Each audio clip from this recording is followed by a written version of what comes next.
Hey, good morning, good afternoon, good evening, whichever part of the world you are. So today I am back with my, daily information security concept session, and today we will be discussing a very important security model, that is Bell La Padula. Now, many times students do get confused as to, how to solve questions when you face questions from Bell La Padula or BIVA model. So today we are going to take on Bell La Padula model.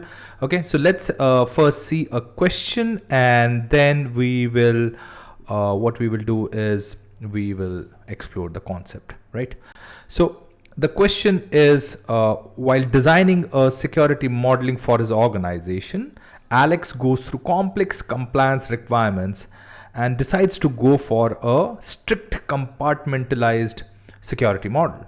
Alex decides that he will grant access on a need-to-know basis to subjects and just in time, which will be decided by Alex himself. Okay, so Alex is going to decide himself. Okay, which property of Bell La Padula model is displayed by Alex in this situation? Now, if you look at this question, there are 2-3 things which have been given to confuse the, someone who's attempting this particular question. Firstly, you are talking about just-in-time access. So what is just-in-time access? Just-in-time access is the access is granted at a duration when he just requires it, and then it's taken off. Okay, fine. That is one of the access methodologies, and it's supposed to be given by need-to-know basis. Okay, so you are confusing the student, somebody who's attempting the exam, that there's something to do with need-to-know and just-in-time. So these are diversions, right? These are diversions. This is just to confuse yourself. Whereas it says very clearly that which will be decided by Alex himself, which property of Bell La Padula model is displayed by Alex in this situation. So let's explore the various options. Okay, the first property of Bell La Padula is simple security principle, and the simple security principle says no read up. Now, the answer says simple security process as it's a simple rule. No, that's no explanation, right? It's straight cut no, right? We can straight away cut it out. Simple security property is something else. It's no read up.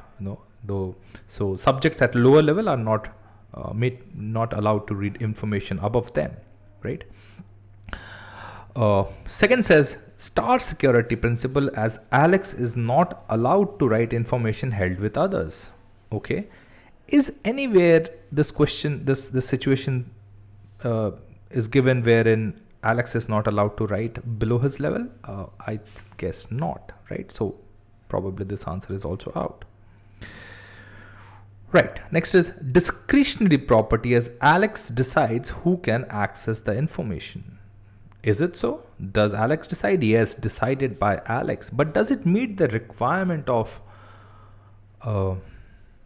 Bell La Padula model? We have to see that. So this becomes a question mark, right? And discretionary property, as subjects will decide when to access the information. Okay, that also looks to be probable, but is it part of discretionary model?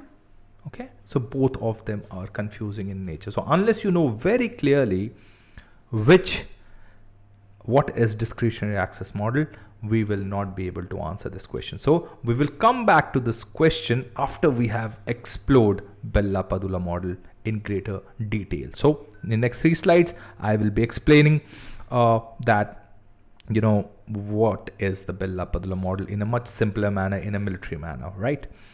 Okay, so what is Bell La Padula model? Bell La Padula model, it's a security model. It's basically access designing model, okay, which is focused on maintaining confidentiality. So whenever you are worried about protecting the confidentiality of the information, that is when you apply Bell La Padula model. Bell La Padula is a very strict model and generally adopted by militaries. Okay, it's a concept which came in 1970s. It was basically a military concept in a very hierarchical environment, right? So the first property says the simple security property. It is basically no read up. Okay, I will explain that. The second property is a star property, which is no write down, and third property is the discretionary property, whereas the discretion comes in, right? So it's a confidentiality focused model. So let's explain one by one each of this model. So in this example, is this diagram, I've shown an army unit, okay, where there is a boss who is called the commanding officer, the CO, who has access to secret level information, right? I've created the hierarchy, and you can see that, this particular, hierarchy is where the CO has the access to secret level information, right? And then there is a level below the CO wherein there is a logistic leader, there is an operational leader, and there is a spy in his unit which he is not aware of. Okay, might be possible that the spy has infiltrated into your unit. So now we apply the simple security property, that is no read up. Now when it will be applied, no read up, right? Say the commanding officer's troops, this is the troops who are going to attack tonight at 9 p.m., right? The time for attack is 9 p.m. and only the CO is aware, and CO will pass this information to his attacking troops just in time, maybe around 8:30 p.m. Okay, now the spy is worried because spy wants to know, okay, what time the CO is going to pass for attack. Okay, and this information is with CO somewhere. Now if that information is made available by the CO to all the subjects which are at a lower level, the violation of no read up property will happen and this information will get leaked. So when you're designing a system where you cannot trust the level below you, or the information is very critical, you may not allow this access, because if this access is allowed, the spy can leak the information out even before the attack happens, right? So you see one beautiful application of Bell La Padula's no read up property, right? So when there are very critical information spaces, generally this is the kind of modeling which is applied, right? So we'll go back to the question once we have finished this. Okay, so now let's see the next property of Bell La Padula model, which is no write down property. So the no write down property says that the information cannot be written down. That means somebody who's at a higher level, now in this case the CO is at the higher level, he's not allowed to write any information on the lower level. Okay, now let's take the same situation back. The attack has to commence at 9 p.m. okay, by his troops who are at the forward edge of the battlefield, and by mistake the CO, who knows that the attack has to happen at 9, okay, he conveys this information in his orders to his troops that we will carry out an attack at 9 p.m. So if he has given a written order, okay, or he has written somewhere down at a level below his, and the spy is lurking at this level. Now why will the CO do this? CO will do this because he has to pass his orders to the operations leader and logistics leader, okay, to do their task. But he's not aware that the spy is there. Now, if the CO writes this information at a lower level, the spy might take this information out and give it. That means the CO should not be allowed to write this information at a level lower than him. That means he has to guard this information very, very secretively. Okay. In this particular case, the spy is not trying to access the information above him.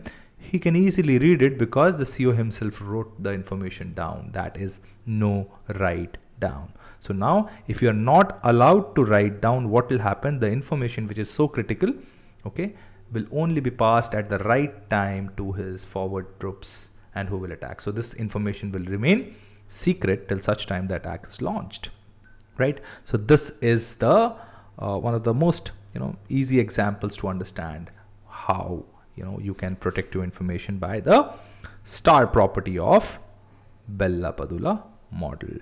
Okay, now let's see the next model.